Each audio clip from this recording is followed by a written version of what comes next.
Hi there. I'm just going to show some changes to the fog, dance fog I've been working on. So right now it's got a set of commands. I'll show you, how they work in the script in a minute. But basically, fog on. We'll turn on the fog. There it comes. And then I can change colors if I want. I can say blue fog, and it'll turn blue, or red fog,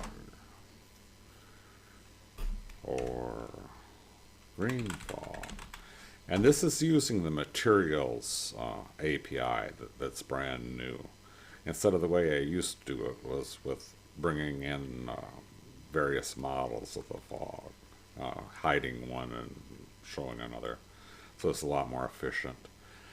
I have one called Mixed, which creates mixed fog, which is kind of interesting. It changes kind of a rainbow, different colors. Let's see if I go back to red fog.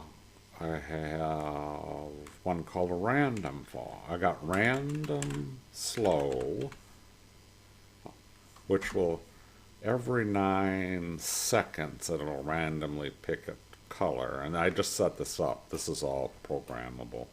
You can set configuration, and it will change colors. So it's kind of a slight from green to bluish green,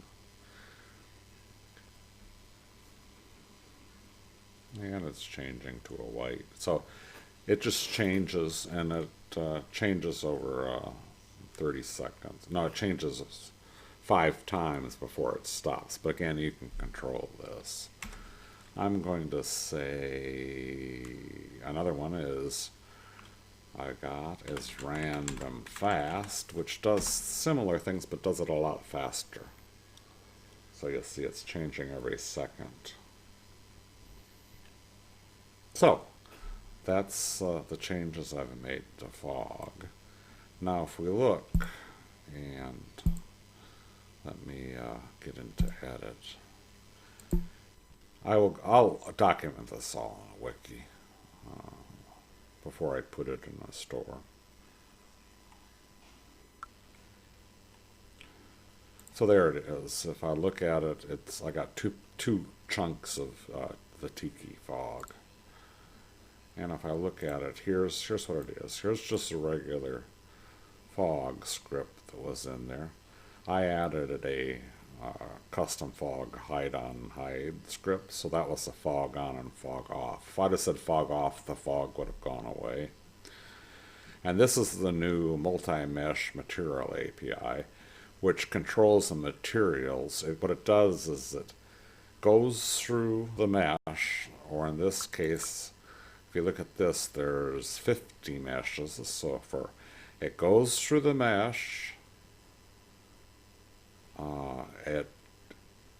Then it goes for each mesh and goes into the materials, checks all the materials, which there's 50 materials in the fog, and changes them based on what material control I sent. So for example, when I said red fog, it sent this command to the material multi-mesh material API script of mine I just finished.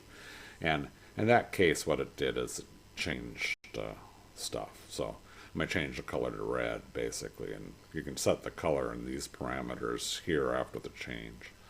But I have a lot of other things to, again, I'll document it, but it's a pretty cool ability to change on the fly using slash commands.